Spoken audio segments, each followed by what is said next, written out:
కొరింథీయులకు రాసిన మొదటి పత్రిక 13వ అధ్యాయము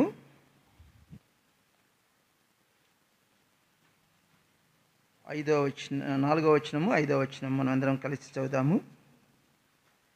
ప్రేమ దీర్ఘకాలము సహించును, దయ చూపించును, ప్రేమ మచ్చరపడదు, ప్రేమ డంబముగా ప్రవర్తింపదు, అది ఉప్పొంగదు, అమర్యాదగా నడవదు, స్వప్రయోజనమును విచారించుకొనదు, త్వరగా కోపపడదు, అపకారమును మనసులో ఉంచుకొనదు.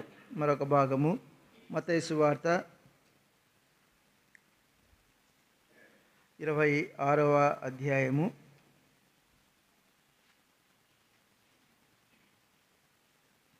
26వ వచనం నుంచి 29వ వచనం వరకు మార్చి చదువుకుందాం. మత్తయి సువార్త 26వ అధ్యాయము 26 నుంచి 29 వరకు మార్చి చదువుకుందాం. వారు భోజనము చేయుచుండగా యేసు ఒక రొట్టె పట్టుకొని దాన్ని ఆశీర్వదించి విరచి తన శిష్యులకిచ్చి, మీరు తీసుకుని తినుడి, ఇది నా శరీరమని చెప్పెను.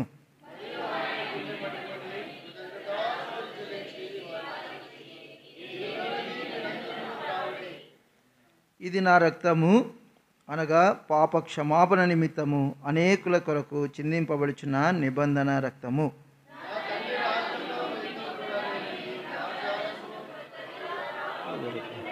ఇకను దాని త్రాగునని. ప్రేమ స్వప్రయోజనమును ఏం చేయదంట? విచారించు.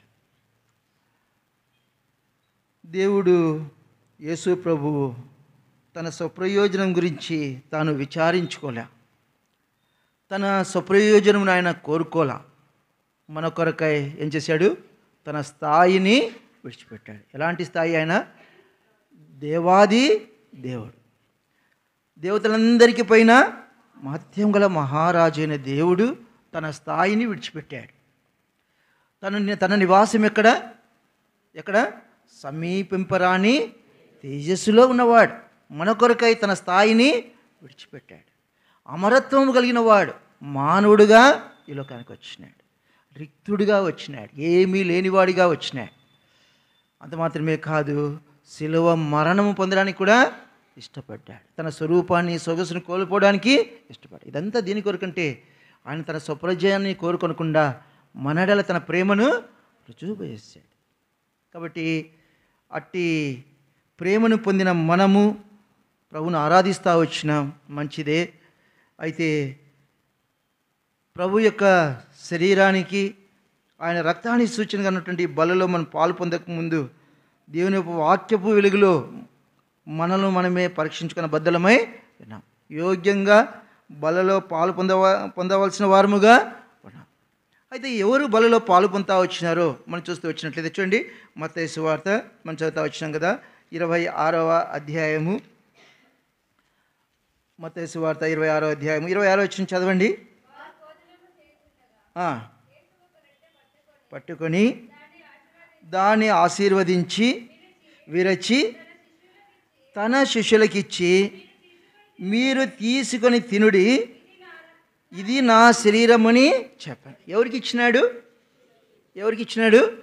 శిష్యులకు ఇచ్చినాడు. ఎవరిని తినమంటా ఉన్నాడు? తన శిష్యులకు తినమంటా ఉన్నాడు. ఏది? ఇది నా శరీరము, ఇది నా శరీరము, దీనిని మీరు తినండి. ఎవరు తినాలంట? శిష్యులు తినాల, జనసమూహము కాదు.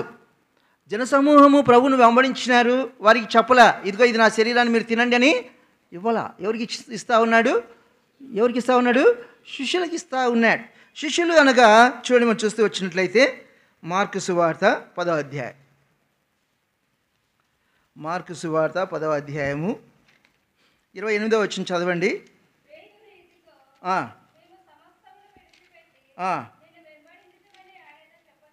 చాలు.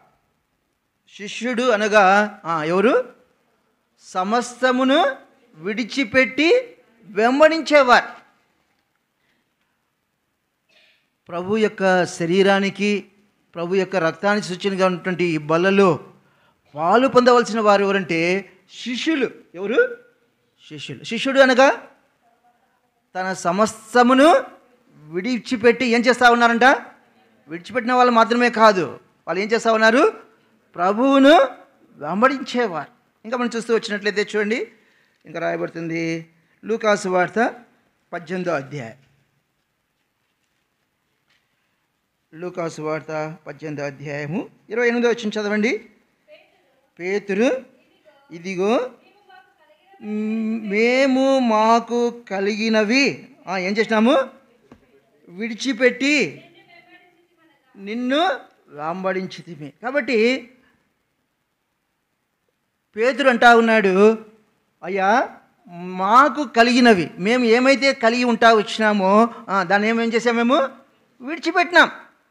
ఇంకా చూడండి, ప్రభు అంటా ఉన్నాడు లూకాసు వార్త 14వ అధ్యాయము 33వ వచనం. ఆ ప్రకారమే మీకు కలిగినదంతయు విడిచిపెట్టని వాడు నా శిష్యుడు. మీకు కలిగినది ఏం చేయాలంట? అక్కడ ఇంకా రాయబడుతుంది, మీకు కలిగినదంతయు ఏం చేయాలంట? ఉదయకాలం మనం ప్రభుని చూస్తూ వచ్చినాం కదా, ప్రభు తను కలిగిందంతా విడిచిపెట్టినాడు, అవునా కదా? తనకు కలిగిన మహిమ, తనకు కలిగిన స్థానం, తనకి కలిగినటువంటి స్థలం సమస్తం ఏం చేశాడు? విడిచిపెట్టాడు. పిలుపులకు రాసిన పత్రికలో రాయబడుతుంది, తన్ను తానే ఏం చేసినాడంట? రిక్తుడు, అంటే ఖాళీ అయిపోయాడు. తన యొద్ద ఏమీ కూడా లేదు. తనకున్నదంతా ఏం చేశాడు? విడిచిపెట్టాడు. దానికి ఏమని చూపించింది? ప్రేమ స్వప్రయోజనం ఏం చేయదంట? విచారించదు. ఆయన మన ఎడల తన ప్రేమను కనపరచడానికి తన కలిగినదంతా ఏం చేశాడు?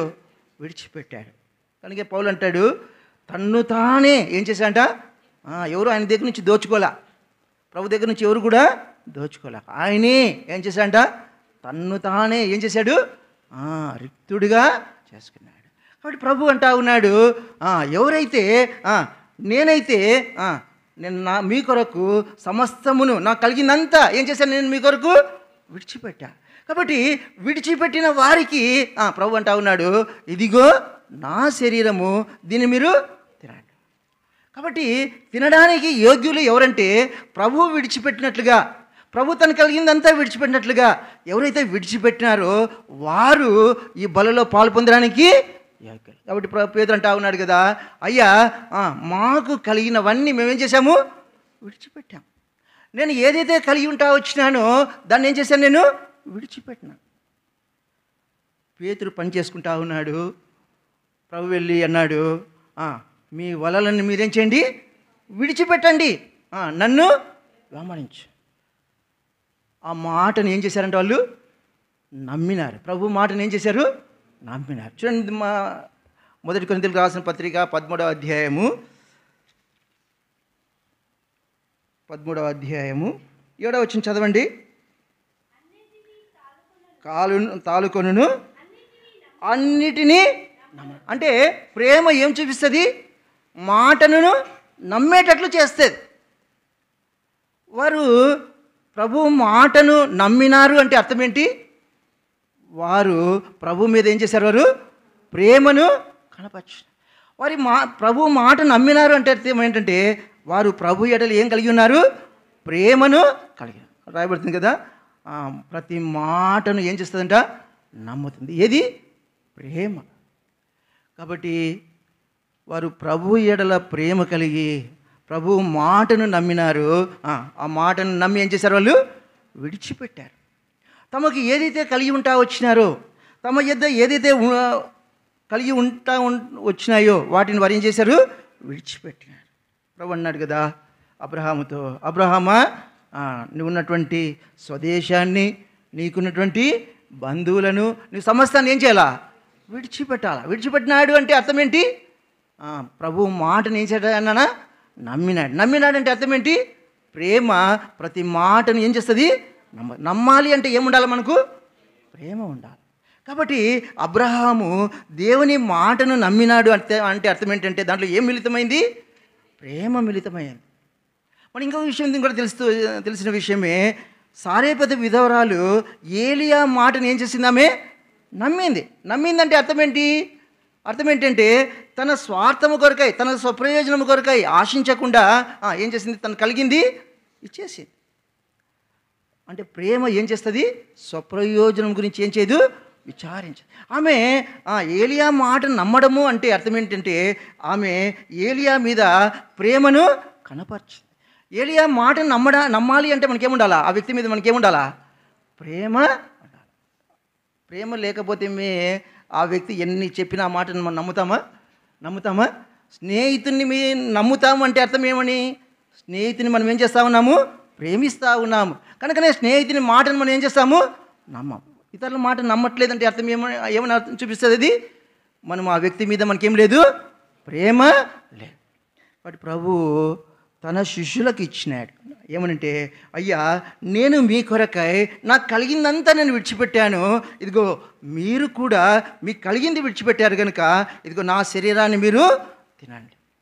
కాబట్టి ఉదయకాలంలో ప్రభు మనకు ఏమి జ్ఞాపకం చేస్తూ ఉన్నాడు అంటే, నేను విడిచిపెట్టాను, ఎవరైతే నా కొరకై విడిచిపెట్టారో, నన్ను వెంబడిస్తూ ఉన్నారో వారు ఈ శరీరములో లేకపోతే నా శరీరానికి సూచనటువంటి రక్తములో పాలు పొందడానికి మీరు యోగ్యులు. కాబట్టి ప్రియ సహోదరుడా, ప్రియ సహోదరి, ప్రభు కొరకై, ఆయన మన కొరకై ప్రేమ కలిగి ఆయన సమస్తమును విడిచిపెట్టాడు. ఎంతగా విడిచిపెట్టాడంటే మాటలతో మనం వివరించలేము. దేవుడు ఏమయ్యాడు? మానవుడయ్యాడు. తన యొక్క అమరత్వాన్ని విడిచిపెట్టి మానవుడుగా, దాసుడుగా చేయబడ్డాడు. కారణం ఏంటంటే ప్రేమ స్వప్రయోజనం గురించి ఏం చేయదు, విచారించు. కాబట్టి పేతురు విడిచిపెట్టినాడు అంటే అర్థం ఏంటంటే పేతురు ఏం చేస్తూ ఉన్నాడు? దేవుని మాటను నమ్ముతూ ఉన్నాడు. దేవుని మాటను నమ్ముతున్నాడు అంటే ఏముంది? దాంట్లో ఏముంది? ప్రేమ ఉంది. ప్రేమ అన్నిటినీ నమ్ము. అబ్రహాము దేవుని మాటను నమ్ముతున్నాడు అంటే అర్థం ఏముంది? దాంట్లో ఏముంది? ప్రేమ దాగి ఉంది. ఇదిగో ప్రభువా, నేను నిన్ను ప్రేమిస్తూ ఉన్నాను కనుక నీ మాట నేనేం చేస్తూ ఉన్నాను? నమ్ముతూ ఉన్నాను. నీ మీద నాకు ప్రేమ ఉంది కనుక నీ మాట నేను నమ్ముతూ ఉన్నాను. కాబట్టి ప్రియ సహోదరుడా, ప్రియ సహోదరి, ఆయన మాటను మనం నమ్మినట్లయితే మనం ఏం చేసిన వారం అవుతా ఉన్నాము? ఆయన మీద మనకేముంది? ప్రేమ. కాబట్టి ఆయన మాటను మనం నమ్మట్లేదంటే మనకేం లేదు? దేవుని మీద మనకేం లేదు? ప్రేమ లేదు. చాలాసార్లు ఆయన సన్నిధికి వచ్చినప్పుడల్లా దేవుని మాట మనకి వినపడతా ఉంది. ఆయన స్వరాన్ని మనకు వినిపింపజేస్తూ ఉన్నాడు. అనుదిన వాక్యము ద్వారా దేవుని సన్నిధిలోనికి వచ్చినప్పుడు ఆయన మనతో మాట్లాడుతూ ఉన్నాడు. మనం ఆయన మాటను నమ్ముతూ ఉన్నామంటే ఏం చూపిస్తుంది అది? ఇదిగో ప్రభువా, నేను నిన్ను ప్రేమిస్తా.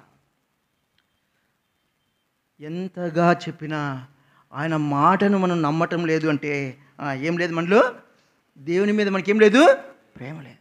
దేవుని మీద ప్రేమ లేదు కనుకనే ఆయన మాటను మనం ఏం చేయలేకపోతా ఉన్నాము? నమ్మలేకపోతాం. అబ్రహాము దేవుని మీద ప్రేమ ఉంది కనుకనే దేవుని మాటను ఏం చేశాడు? నమ్మినాడు. పేతురు దేవుని మీద ప్రేమ ఉంది కనుకనే ఆయన మాటను ఏం చేశాడు? నమ్మినాడు. ప్రియ సహోదరుడా, ప్రభువు అన్నాడు కదా, నా యందు విశ్వాసముంచువాడు మరణములో నుండి జీవములోనికి దాటి అన్నాడు.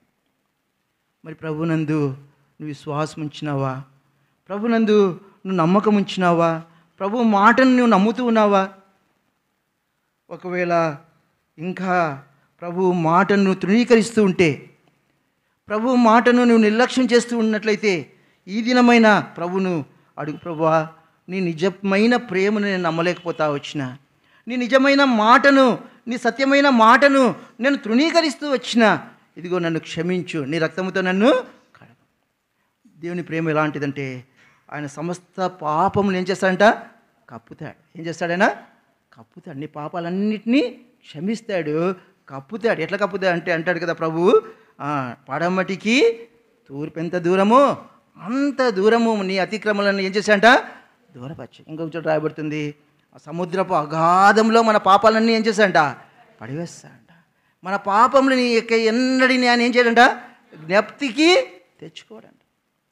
కాబట్టి ఇదంతా అది ఏం చూపిస్తుందంటే ఆయన నీ మీద, నా మీద, మన మీద ఉన్నటువంటి ప్రేమ. కాబట్టి ప్రభు మాటను నువ్వేం చేయాలా? నమ్ము. ప్రభు మాట నువ్వు నమ్ముతున్నావు అంటే అర్థం ఏంటంటే నువ్వేం చేస్తున్నట్టు? ప్రభువును ప్రేమిస్తున్నట్టు. ఇంకా నువ్వు ప్రభు మాటను నమ్మట్లేదు అంటే నీకేం లేదు? ప్రభు మీద ప్రేమ లేదు. పేతురుకి ఎన్నిసార్లు చెప్పాడు ప్రభు? మాటి మాటికి పోయి చెప్పినాడా? మాటి మాటికి దగ్గరికి పోయి వల విడిచిపెట్టు అన్నాడా? ఒకేసారి చెప్పాడు, ఓ పేతురు, నీ వలలు నువ్వు విడిచిపెట్టు, నన్ను వెంబడించు, మనుషులను పట్టు జాలరుగా నేను నిన్ను చేస్తాను. నమ్మినాడు. ఏమాత్రము సందేహించకుండా, ప్రభు మీద ఏమాత్రము అనుమానించకుండా, ఏమాత్రము నిర్లక్ష్యము చూపకుండా వెంటనే ఏం చేశాడు? ప్రభువును వెంబడించిన. అది ప్రేమ. అబ్రహాముతో కూడా దేవుడు ఒకేసారి చెప్పాడు, ఏమని? అబ్రహామా, నీ స్వదేశాన్ని, నీ బంధువులను నువ్వేం చెయ్యి? విడిచిపెట్టు. ఒకే మాటనే. వెంటనే ప్రభువును వెంబడించినారంటే ఏమిటంటే ప్రభు మాటను నమ్మినారు అంటే అర్థం ఏంటంటే వారు ప్రభువుని ఏం చేసినారు? ప్రేమించినారు. కాబట్టి అనేకసార్లు మనము ప్రభు మాటను నమ్మం. ప్రభు మాట మీద మనం ఏం చేస్తాము? అవిశ్వాసం ఉంచుతాం. దీనికి రాయబడుతుంది, వారి అవిశ్వాసమును బట్టి దేవుడు అక్కడ ఏం చేయలేదంట? అద్భుతములు చేయలేదు. అద్భుతములు చేసే దేవుడు, ఆశ్చర్య కార్యములు చేసే దేవుడు, అద్భుత కార్యములు చేసేటువంటి దేవుడు ఏం చేయలేదు? అద్భుతాలు చేయాలి. కారణం ఏంటి? దేవునికి శక్తి లేదా? దేవునికి బలం లేదా? ఆయనకు అసాధ్యమైంది ఏది లేదు. కారణం ఏంటంటే వారు దేవుని యందు ఏం ఉంచలేదంట? విశ్వాసం ఉంచలేదంటే అర్థం ఏంటి? వారు అవిశ్వాసమును కలిగి ఉన్నారు. అంటే ప్రభు మాటను ఏం చేయలేదు? వారు నమ్మలేదు. అనగా ప్రభు మీద వారు ప్రేమను చూపలేని కారణాన వారు ప్రభు మాటను నమ్మలేదు. కనుక వాళ్ళు ఏమొచ్చింది? ఏ అద్భుతము దేవుడు చేయాలి. కాబట్టి ఈ ఉదయ కాలములో ప్రభువు ఎవరికి ఇచ్చాడు అంటే తన శిష్యులకు ఇచ్చినాడు. తన శిష్యులనుగా ఎవరెవరు? ప్రభు మాటను ఏం చేసిన వారు? వాళ్ళు నమ్మినవారు, ప్రభు మాటను విశ్వసించిన వారు, ఏమాత్రము సందేహం పోకుండా ప్రభు మాటకు లోబడిన వారు. అంత మాత్రమే కాదు, తమకు కలిగిందంతా ఏం చేశారంటే వాళ్ళు విడిచిపెట్టారు.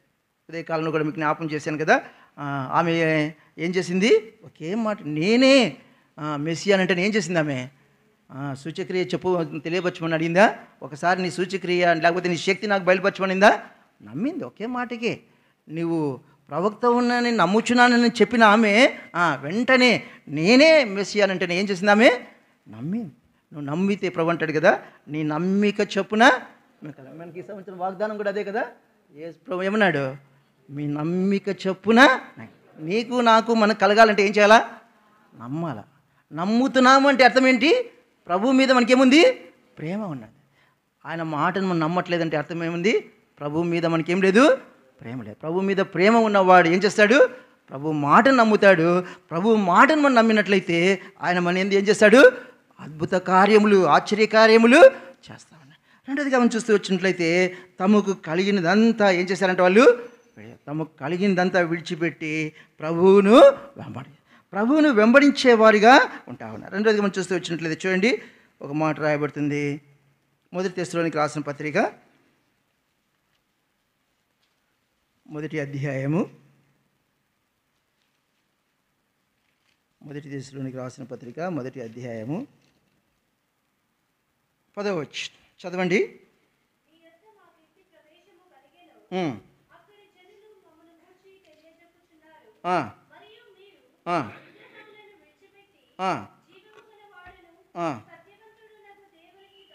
చాలు. వాళ్ళు ఏం విడిచిపెట్టినారంట? విగ్రహములను విడిచిపెట్టినారు. కాబట్టి విడిచిపెట్టుటలా అని చెప్పట్లో అర్థం ఏంటంటే ఏం విడిచిపెట్టారంటే వాళ్ళు విగ్రహం, వారి యొద్ద ఉన్నటువంటి విగ్రహం. మనకు తెలిసిన విషయమే, రాహేలు తన తండ్రి ఇంటిలో నుంచి ఏం తెచ్చుకుంది? విగ్రహాన్ని తెచ్చుకుంది. తన భర్తతో చెప్పింది, తన భర్త మాటకు విధేయత చూపింది, లోబడింది. అయినా తనకి ఏముంది? తన ఇంటిలో, తన తండ్రి ఇంటిలో ఉన్నటువంటి ఆ విగ్రహాన్ని తామే తెచ్చుకుంది. అనగా తన తండ్రి ఇంటిలో ఉన్నదాన్ని ఏం చేయలేకపోయింది? ఆమె విడిచిపెట్టలేకపోయింది. చాలాసార్లు మనం కూడా తెచ్చుకుంటాం, ఇది ఉన్నిలే, నా భర్త ఇంటికి పోతా ఉన్నాను, ఎందుకైనా మంచిది, ఇది నా యొద్ద ఉండాల, ఇది నాకు మేలు కలిగిస్తుంది. అలాంటి వారిగా మనము, ఆమె ఏం చేసిందంట? తన యొద్ద ఉన్న కుండని కూడా ఏం చేసింది? విడిచిపోయినాయి. ఆ కుండని తీసుకొని ఆమె వస్తా వచ్చింది. అయితే ఆ కుండని ఏం చేసింది? ఆమె విడిచిపెట్టాను. అనగా ఈ కుండ నాకు వద్దు, ఈ కుండను నేను ఇంకా మెస్సియాని చూశాను, మెస్సియా నాతో మాట్లాడాడు, మెస్సియా నాకు బోధించినాడు అని ఏం చేసింది ఆమె? తనకు ఎదురు ఉన్నటువంటి ఆ కుండను ఈ కుండ నాకు అవసరము. ప్రభు అంటాడు కదా, నీ పూర్ణ హృదయముతో, నీ పూర్ణ మనస్సుతో ఏం చేయాలంట? దేవుని యందు చూడండి, సామెతల గ్రంథము, సామెతల గ్రంథము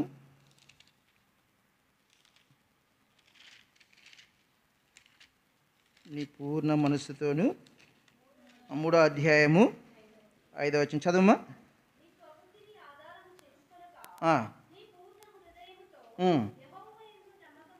చాలు. ఎట్లా ఉంచాలంటే నమ్మకము పూర్ణ హృదయముతో. కాబట్టి ఆయన శిష్యులు పూర్ణ హృదయముతో ప్రభు యందు ఏం చేశారు? వాళ్ళు నమ్మకం ఉంచి తమకున్నటువంటి ఆ వలలను ఏం చేశారంటే వాళ్ళు విడిచిపెట్టారు.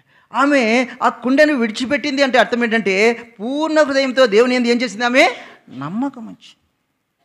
కాబట్టి శిష్యుడు అనగా విడిచిపెట్టేవాడు, అనగా ప్రభు మాటకు నమ్మేవాడు, ప్రభు మాటకు విధేయత చూపేవాడు. రెండోదిగా మనం చూస్తూ ఉన్నాం, విడిచిపెడతా ఉన్నారు. దేన్ని బట్టి విడిచిపెట్టారు వాళ్ళు? దేన్ని బట్టి? ఎందుకు విడిచిపెట్టారంట? దేవుని యందు పూర్ణమైన మనసు కలిగి, దేవుని యందు పూర్ణమైన నమ్మకం ఉంచి ఏం చేశారంటే వాళ్ళు విడిచిపెట్టినారు. ఇంకా నీవు నేను మనం విడిచిపెట్టలేదంటే అర్థం ఏంటి? ఇంకా దేవుని యందు మనకి ఎటువంటి నమ్మకం లేదు. నమ్మకం ఉంది, అయితే అది పూర్ణమైన నమ్మకం కాదు. అయితే శిష్యులు ఏం చేశారంట? తమ వలలను తెచ్చుకోలేదన్నమాట, తమ వలలను తాము కలిగి ఉండలేదన్నమాట. ఆ వలలను ఏం చేశారు? వాళ్ళు విడిచిపెట్టారు. తెస్సలోనికై ఉన్నటువంటి వారు కూడా తమ యొద్ద ఉన్నటువంటి ఆ విగ్రహాలను ఏం చేశారంటే వాళ్ళు విడిచిపెట్టేశారు. అంటే అర్థం ఏంటంటే, ప్రభువా ఈ విగ్రహములు మాకు వద్దు, ఈ విగ్రహములు మాకు ఆధారంగా ఉన్నాయి అనుకున్నాం, కానీ ఈ విగ్రహాలు మాకు ఆధారమైనవి కాదు. ఈ విగ్రహముల యందు మేము నమ్మకము ఉంచాం. ఈ విగ్రహములను మేము విడిచిపెడుతున్నామంటే ఇప్పటి నుంచి మేము నీ యందు నమ్మకం ఉంచుతాం, నీ మాట యందు మేము నమ్మకం ఉంచుతాం. ఇంకా మనం చూస్తూ వచ్చినట్లయితే చూడండి, హెబ్రీయులకు రాసిన పత్రిక 11వ అధ్యాయము 27వ వచనం చదవండి.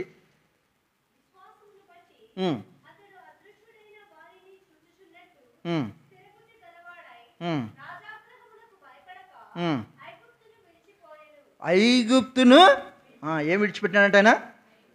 ఐగుప్తు అంటే దేన్ని చూపిస్తుంది? లోకాన్ని చూపిస్తుంది. మొదటి యోహాను రాసిన పత్రికలో రాయబడుతుంది, ఈ లోకమునైనను లోకంలో ఉన్న వాటినైనా ఏం చేయదంట? ప్రేమింపుచేత. ఈ లోకంలో ఉన్నది శరీరాశ, నేత్రాశ, జీవోపడము, ఇవన్నీ ఏమైపోతాయి? ఒకనాడు గతించిపోతాయి. కాబట్టి మోషే దేన్ని విడిచిపెట్టినాడు? ఐగుప్తు అనగా ఏంటి? శరీరాశ, నేత్రాశ, జీవపు డంబాన్ని మనం ఏం చేయాలంట? విడిచిపెట్టాలి. ప్రేమ స్వప్రయోజనం ఏం చేయదు? విచారించు. కాబట్టి ఇంకా మాట చదవండి, కింద మాట 11వ అధ్యాయం 27వ వచనంలోనే ఐగుప్తుని విడిచిపోయాను. ఇంకా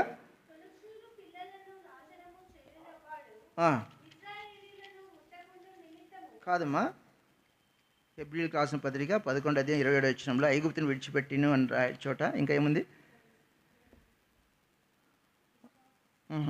పై మాట 26వ వచనం చదువుమా. విశ్వాసమును బట్టి ఐగుప్తు ధనము కంటే క్రీస్తు విషయమైన నింద గొప్ప భాగ్యమని ఎంచుకొని అల్పకాలము పాపభోగము. ఐగుప్తులో ఏముంది? అల్పకాలం ఉంది, పాప భోగం. అది ఎంతకాలం అంట? ఆ పాపభోగం ఎంతకాలం అంట? అల్పకాలం. ఐగుప్తులో ఉన్నటువంటి ఆ అల్పకాలంలో ఉన్నటువంటి ఆ భోగాన్ని, పాప భోగాన్ని ఏం చేసినాడంట? అనుభవించడానికి తాను ఏం చేయలేదు? ఇష్టపడలేదు, విడిచిపెట్టే.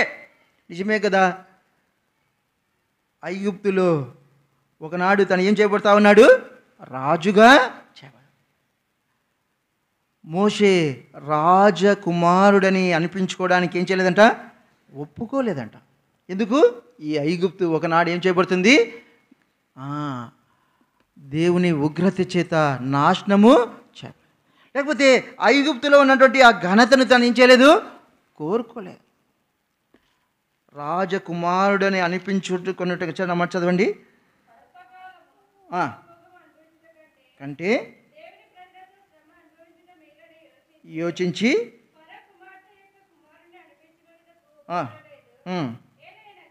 ఏలయనగా ప్రతిఫలముగా కలగపోవు బహుమానమందు దృష్టి. అక్కడ రాయబడుతుంది, ఫరో కుమార్తె యొక్క కుమారుడని అనిపించుకున్నటకు. ఏం ఫరో కుమార్తె అనిపించుకుంటే ఏమన్నా తప్పవుతుందా? తప్పవుతుందా? ఫరో కుమార్తె అంటే ఏమొస్తుంది ఆయనకి? ఎక్కడికి పోయినా ఏం దొరుకుతుంది ఆయనకి? ఏమొస్తుంది? ఘనత వస్తుంది. అవునా కదా? ఎవరైనా ఫలానా పిల్లోడు ఫలానాడు అనిపించుకోవాలంటే మనం సిగ్గుపడవచ్చు. ఎందుకంటే మా నాన్న దొంగోడబ్బా, మా నాన్న వ్యభిచారి, మా నాన్న హంతకుడు, నేను ఫలానా పిల్లోడు అంటే నాకు కూడా ఏం కలుగుతుంది? ఫలానా పిల్లోడు అని అంటారేమో అని మనం ఏం చేస్తాము? సిగ్గుపడతాం.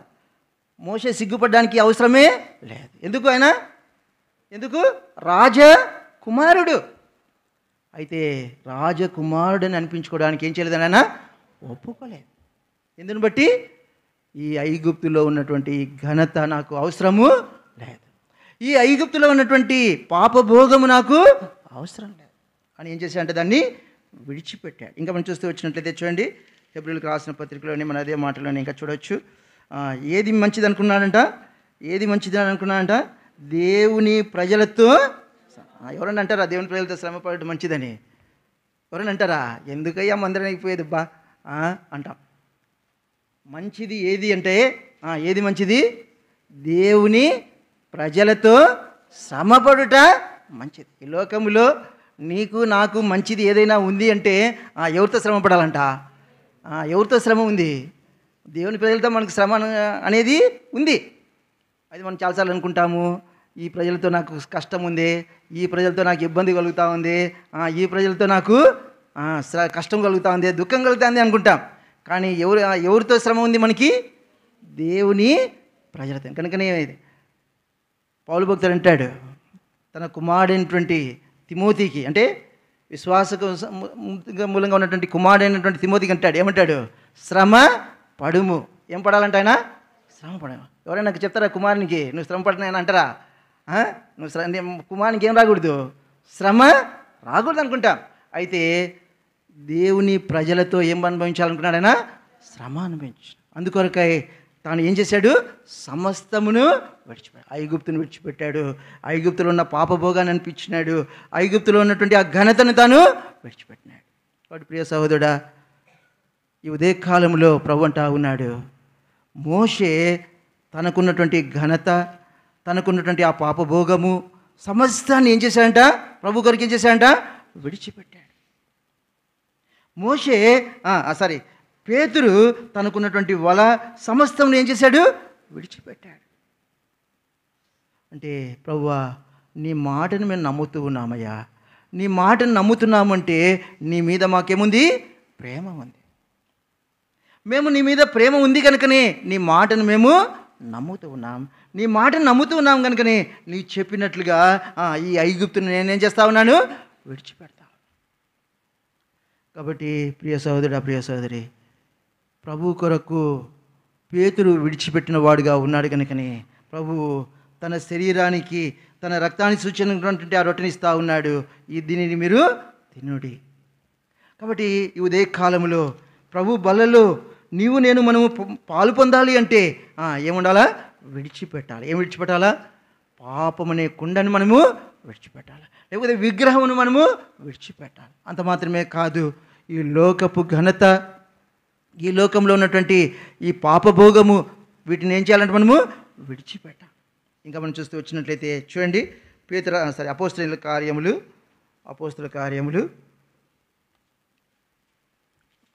14వ అధ్యాయము.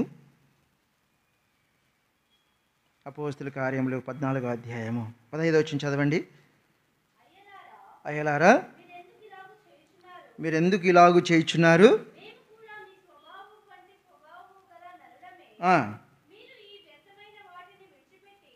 ఏం విడిచిపెట్టాలంట? వ్యర్థమైన వాటిని విడిచిపెట్టాల. ఏం వ్యర్థమైనవి?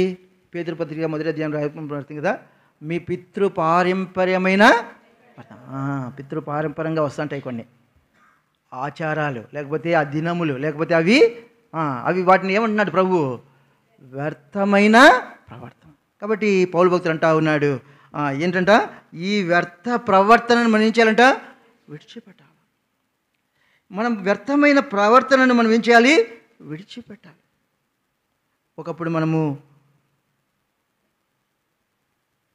ప్రభు అంటాడు కదా, నేను పరిశుద్ధుడినై ఉన్న ప్రకారము మీరు కూడా ఎట్లుండాలన్నా సమస్త ప్రవర్తన యందు పరిశుద్ధులు. కాబట్టి ఒకప్పుడు మనము వ్యర్థమైన ప్రవర్తన కలిగి ఉంటా వచ్చినాం. ఎఫెసీయులకు రాసిన పత్రిక 2వ అధ్యాయంలో కూడా రాయబడుతుంది కదా, మన మనసు యొక్క కోరికలను అనుసరించి నడుచుకున్నవారం. అయితే ఏం విడిచిపెట్టాలంట? వ్యర్థమైన ప్రవర్తన. అందుకే ప్రభు అంటా వచ్చినాడు కదా, అయ్యా మీరు నన్ను వెంబడించండి. ఎవరిని వెంబడించాలి? మనము ప్రభువును వెంబడించాలి. విడిచిపెట్టడం మాత్రమే కాదు, ప్రభువును మనము వెంబడించాలి. కాబట్టి పేతురు అంటా ఉన్నాడు, అయ్యా మేము మాకు కలిగినవన్నీ మేము ఏం చేశాము? విడిచిపెట్టినాము. మేము ఏదైతే కలిగి ఉంటా వచ్చినామో దాన్ని అంతటినీ విడిచిపెట్టి మేము నిన్ను వెంబడిస్తూ ఉన్నాం. అంటే ప్రభు మాటను నమ్మడం మాత్రమే కాదు, పూర్ణమైన విశ్వాసాన్ని వారు కనపరిచినట్లుగా మనము చూడవచ్చు. వారు విడిచిపెడుతున్నారు అంటే అర్థం ఏంటంటే ప్రభు మీద పూర్ణమైన నమ్మకమును వారు ఉంచినారు. ప్రభువా ఇదిగో ఇవన్నీ మేము విడిచిపెడతా ఉన్నాం, వీటన్నిటిని మధ్య తొలగించుకుంటా ఉన్నాం అంటే మేము నీ యందు పూర్ణమైన నమ్మకాన్ని మేము కనపరుస్తున్నాం. ప్రభు కూడా అంటాడు కదా, మలాకీ గ్రంథంలో మనం చూస్తూ వచ్చినట్లయితే వాళ్ళు అడుగుతూ ఉన్నారంట. చూడండి, మలాకీ గ్రంథము 1వ అధ్యాయము, మలాకీ గ్రంథము 1వ అధ్యాయం 2వ వచనం చదువు అమ్మా. చూపినాను, ఏ విషయమందు నీవు మా ఎడల ప్రేమ చూపితివందురు? ఏశావు యాకోబునకు అన్నకాడ, అయితే యాకోబును ప్రేమించు. వాళ్ళు అడుగుతూ ఉన్నారంటే ఏ విషయం అందు నువ్వు మమ్మల్ని ప్రేమించినావు అంటే ప్రభు అంటా ఉన్నాడు, అయ్యా ఏశావు యాకోబుకు అన్నకాడగా, అయితే ఏశావు ఎవరు? పెద్దవాడు. యాకోబు ఎవరు? చిన్నవాడు, కనిష్ఠుడు. అయితే కనిష్ఠుడు, చిన్నవాడైనటువంటి లేకపోతే మోసగాడైనటువంటి యాకోబును ప్రభు ఏం చేశాడు? ప్రేమించినాడు. కాబట్టి నా జీవితములో ప్రభు మీద ప్రేమ కలిగి ఉన్నాము అంటే ప్రభు మాటను నమ్మవలసిన వారంగా ఉన్నాం. ప్రభు మాట యందు నమ్మకం ఉంచడమే కాదు, పూర్ణమైన విశ్వాసాన్ని మనం కనపరచవలసిన వారంగా ఉన్నాం. అంత మాత్రమే కాదు, ఆయన మాటకు మనము విధేయత చూపాల్సిన. కాబట్టి వారు వ్యర్థమైన ప్రవర్తనని ఏం చేశారంట? విడిచిపెట్టారన్నమాట. ఒకప్పుడు లోకములో అటు ఇటు తిరిగినవారు, లోకములో తమ ఇష్టానుసారంగా ప్రవర్తించినవారు, లోకంలో తమ ఇష్టమును నెరవేర్చుకున్నవారు. అయితే ఆ వ్యర్థమైన ప్రవర్తన ఏం చేశారంటే వాళ్ళు విడిచిపెట్టారు. ఇంకొక మాట జ్ఞాపం చేస్తాను, చూడండి.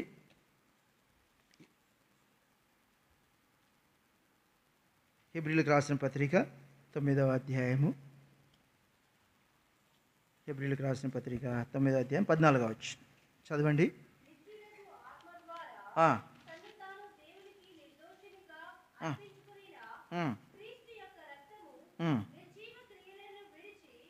ఏం విడిచిపెట్టాలంటమ్మా? నిర్జీవ క్రియలంటే జీవము లేనటువంటి క్రియలు, మృతమైన క్రియలు, మృత సంబంధమైన క్రియలను మనం ఏం చేయాలంట? విడిచిపెట్టాలి. ప్రభు అంటాడు కదా, నీవు జీవించుచున్నావన్న పేరు మాత్రమే కలదు కానీ ఏముందంట? నీవు మృతుడవే. కాబట్టి నిర్జీవమైనటువంటి క్రియలను మనం ఏం చేయాలంట? విడిచిపెట్టాలి. ఇంకా మనం చూస్తూ వచ్చినట్లయితే చూడండి, ప్రకటన ప్రకటన గ్రంథము 3వ అధ్యాయము. ప్రకటన గ్రంథము 3వ అధ్యాయము మొదటి 2 వచనాలు చదవండి. రాయము 7 నక్షత్రములను ఏమనగా, నేను నీ క్రియలను ఎరుగుదును. ఏమనగా, జీవించుచున్నావన్న పేరు మాత్రమున్నది కానీ నీవు మృతుడవే. ఆయన క్రియలను గురించి ప్రభు అంటా ఉన్నాడు. సార్దీసులో ఉన్న సంఘం గురించి, నీ క్రియలను నేను ఎరుగు. అయితే ఏమున్నాయంట? ఏం క్రియ ఉందంట అతనిలో? నేను జీవిస్తూ ఉన్నా, నేను బ్రతికి ఉన్నా, నేను బాగున్నా, నేను క్షేమంగా ఉన్నా అనేదే తన క్రియ. తను అదే చెప్పుకుంటా ఉన్నాడు. ఏమని? తన క్రియ ఏముంది? నేను జీవిస్తూ ఉన్నా. నేను ఎవరి కొరకు జీవిస్తూ ఉన్నాడు? ఎవరి కొరకు జీవిస్తూ ఉన్నాడు? తన కొరకే. కాబట్టి ప్రియ సహోదరి, ఈ ఉదయ కాలంలో ప్రభు అంటా ఉన్నాడు, నిర్జీవమైన క్రియలను మనం ఏం చేయాలంట? విడిచిపెట్టాలి. ప్రభు యేసు ప్రభు ఎవరికి ఇచ్చాడు? తన శిష్యులకు ఇచ్చినాడు. అనగా తన శిష్యులు ఏం విడిచిపెట్టిన వారు? నిర్జీవమైన క్రియలను విడిచిపెట్టినవారు. తన శిష్యులు వ్యర్థమైన వాటిని విడిచిపెట్టినవారు. తన శిష్యులు విగ్రహమును విడిచిపెట్టినవారు. తన శిష్యులు ఐగుప్తును విడిచిపెట్టినవారు. తన శిష్యులు ఐగుప్తులో ఉన్నటువంటి పాప భోగమును విడిచిపెట్టినవారు. తన శిష్యులు లోకంలో ఉన్నటువంటి ఘనతను విడిచిపెట్టినవారు. వారికి ఇస్తా వచ్చింది. ఈ ఉదయ కాలంలో ప్రభు అంటా ఉన్నాడు, నేను నీ కొరకై సమస్తమును విడిచిపెట్టి వచ్చిన. ఎందుకు? ప్రేమ స్వప్రయోజనం గురించి ఏం చేయదు? విచారించు. మనం ఏదైనా విడిచిపెట్టాలంటే ఫస్ట్ ఏం ఆలోచన చేస్తాం మనము? ఇది నాకు మేలు చేస్తుందా? ఇది నాకు మేలు చేసేటట్లయితే నేనేం చేయకూడదు? దాన్ని విడిచిపెట్టాలి. అది ప్రభు మనం మేలు కొరకై ఏం చేశాడు? తన సమస్తమును విడిచిపెట్టాడు. మనము క్షేమం పొందుట కొరకాయ, మనము నిత్య జీవంలోనికి వచ్చుట కొరకాయ, మనము ఆ నిత్య నరకము నుండి తప్పించబడుట కొరకాయ, మనము ఆ నిత్యాగ్నిని తప్పించుకున్నట్టు కొరకాయ ప్రభు తన సమస్తమును ఏం చేశాడు? విడిచిపెట్టాడు. ఎవరి కొరకు? మన కొరకు. ప్రభు అన్నాడు, ఇదిగోయ్యా ప్రేమ, నిజమైన ప్రేమ, పరసంబంధమైన ప్రేమ స్వప్రయోజనం ఏం చేయదు? నేను దాన్ని విచారించుకోలే. అట్లా విచారించుకొని ఉంటే మీరంతా ఏమైందరు? నిత్య నరకాగ్నికి, నిత్య గుండములో పాలు పొందేవారు. అయితే నిజమైన ప్రేమ స్వప్రయోజనాన్ని విచారించుకోదు కనుక నేను మీ కొరకు ఏం చేశాను? సమస్తమును విడిచిపెట్టాను. పేతురుడు అంటా ఉన్నాడు, అయ్యా నేను నీ మీద నిజమైన ప్రేమ కలిగి ఉన్నాను కనుక నాకు కలిగినవన్నీ, నాకు కలిగిందంతా నేనేం చేశాను? విడిచిపెట్టాను. ప్రభు కొరకాయ వ్యర్థమైన వాటిని, నిర్జీవమైన క్రియలను, లేక ఈ లోకపు ఘనతను, లేక ఈ లోకంలో ఉన్నటువంటి శరీరాశ, నేత్రాశ, జీవపు డంబాన్ని మనం విడిచిపెట్టామా? రాహేలు తన తండ్రి ఇంటి నుంచి ఆ విగ్రహమును తాను తెచ్చుకుంటా వచ్చు. తద్వారా తను ఎంతో నష్టపొందుతా వచ్చు. ఎప్పుడైతే వ్యర్థమైన వాటిని మనం విడిచిపెడతామో అది మనకేం చూపిస్తుందంటే అది ప్రభువును మనము ప్రేమిస్తాం. ఇదిగో ప్రభువా, నేను నా స్వప్రయోజనాన్ని కోరుకోకుండా, నా స్వప్రయోజనం గురించి నేను ఆలోచన చేయకుండా, ఇది నాకు ప్రయోజనం కలిగించేదిగా ఉన్నప్పటికీ నేనేం చేస్తా ఉన్నాను? నీ కొరకు విడిచిపెట్టాను. పేతురు పౌలు భక్తుడు అన్నాడు కదా, నా మాట చదవండి. ఫిలిప్పీలకు రాసిన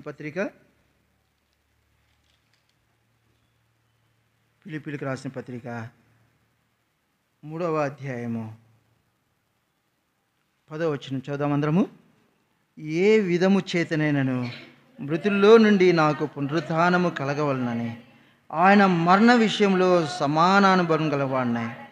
ఆయనను ఆయన పునరుత్థాన బలమును ఎరుగు నిమిత్తమును ఆయన శ్రమలన్నిటి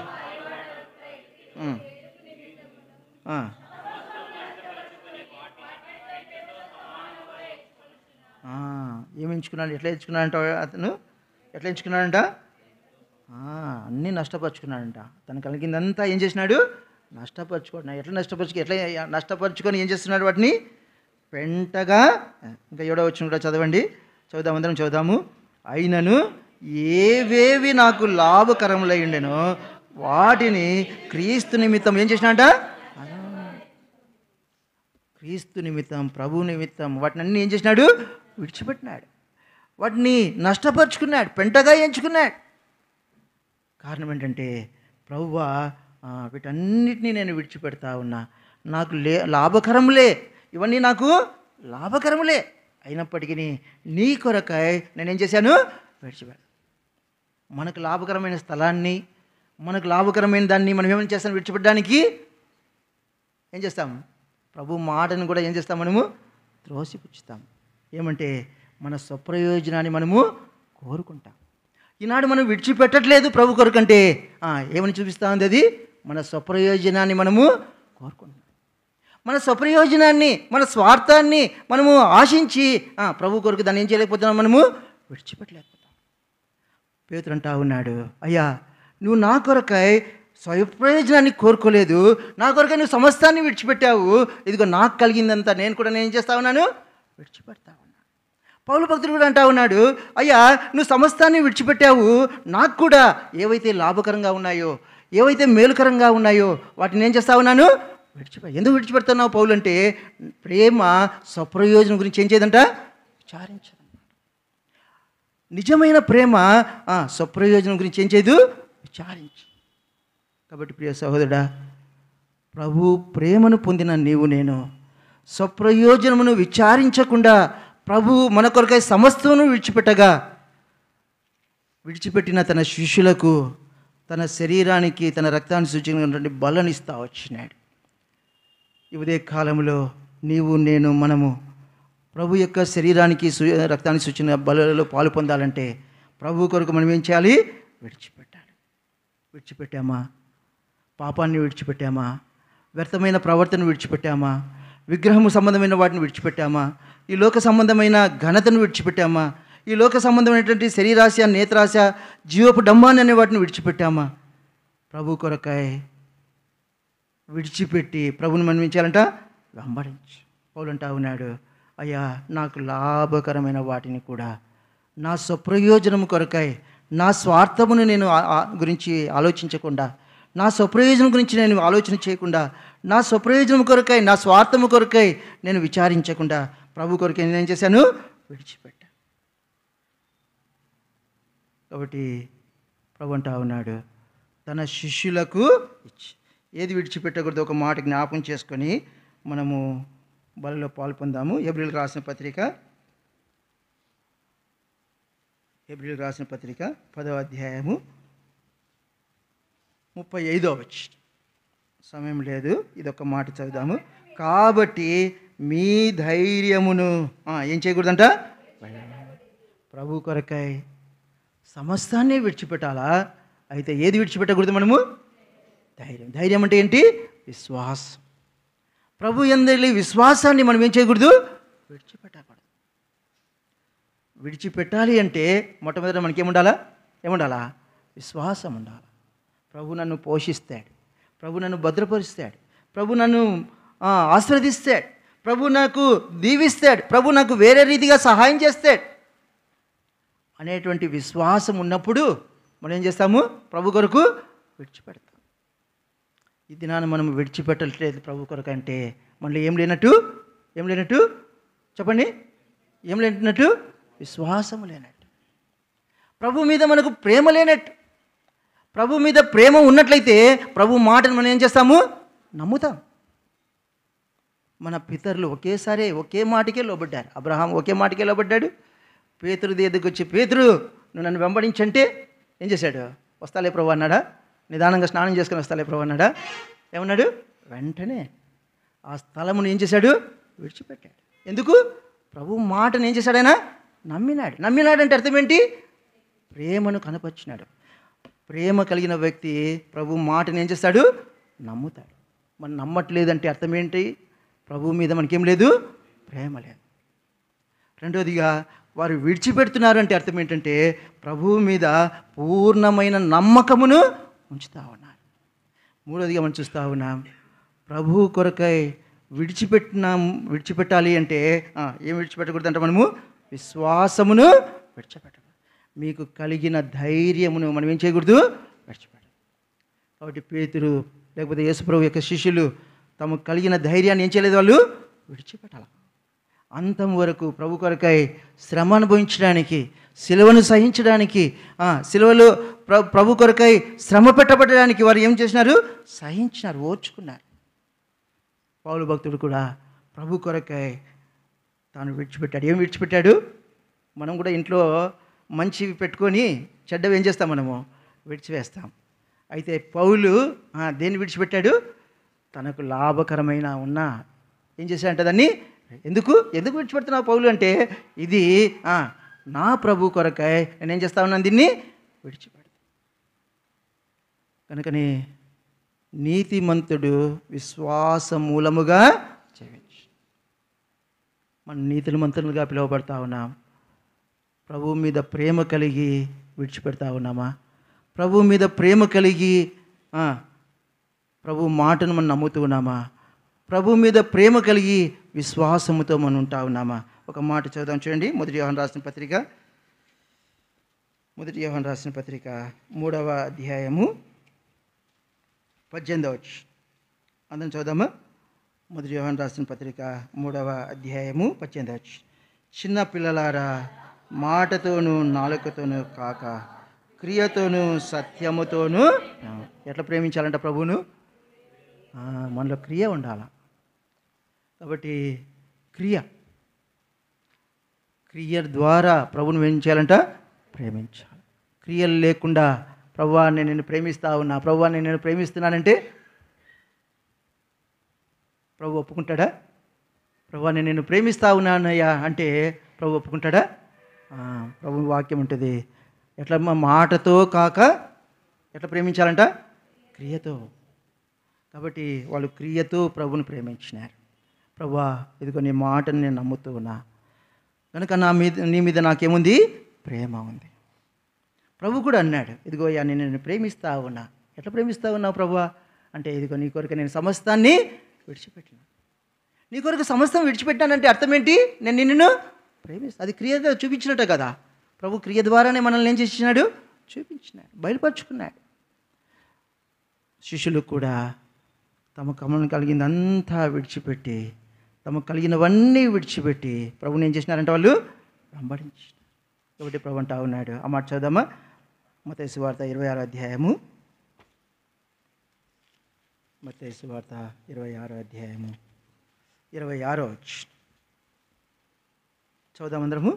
వారు భోజనము చేయుచుండగా యేసు ఒక రొట్టె పట్టుకొని దాన్ని ఆశీర్వదించి విరచి తన శిష్యులకి ఇచ్చి, మీరు తీసుకొని తినుడి, ఇది నా శరీరం అని చెప్పాను. మరియు ఆయన గిన్నె పట్టుకొని కృతజ్ఞతాస్తుతి చెల్లించి వారికి ఇచ్చి, ఇది నా రక్తము అనగా పాప క్షమాపణ నిమిత్తం చిందింపబడుచున్న కాబట్టి వారికి ఇచ్చి అనగా ఆయన శిష్యులకు ఇచ్చినాడు. మరి మనం ఆయనకు శిష్యులుగా ఉన్నామా? ఆయన శిష్యులైతే విడిచిపెట్టిన వారుగా ఉంటా ఉన్నారు. ఆయన శిష్యులైతే పూర్ణ హృదయంతో ఆయన మీద నమ్మకం ఉంచుతూ ఉన్నారు. ఆయన శిష్యులైతే వ్యర్థమైన వాటిని విడిచిపెడతా ఉన్నారు. ఆయన శిష్యులైతే ఈ లోకపు ఘనతను విడిచిపెడతా ఉన్నారు. ఆయన శిష్యులైతే జీవపు డంబాన్ని, శరీరాశను, నేత్రాశను విడిచిపెడతా ఉన్నారు. ఆయన శిష్యులైతే మేలుకరమైన వాటిని కూడా ప్రభు కొరకు ఏం చేస్తూ ఉన్నారంట? విడిచిపెడతారు. ఎందుకయ్యా మీరు విడిచిపెట్టారు అంటే అక్కడ రాయబడుతుంది, ప్రేమ ఏం చేయదు, స్వప్రయోజనం గురించి విచారించు. ప్రభువు తన స్వప్రయోజనం గురించి విచారించుకోకుండా మన కొరకై సమస్తమునైనా విడిచిపెట్టాడు. ఆయన శిష్యులు కూడా తమ స్వప్రయోజనం గురించి ఆలోచించకుండా ప్రభు కొరకై సమస్తం ఏం చేశారు అంటూ విడిచిపెట్టారు. కాబట్టి మనము అట్టి ప్రేమను కలిగిన వారంగా ఉన్నామా? పరీక్షించుకొని బలిలో మనము పాల్పొందాం.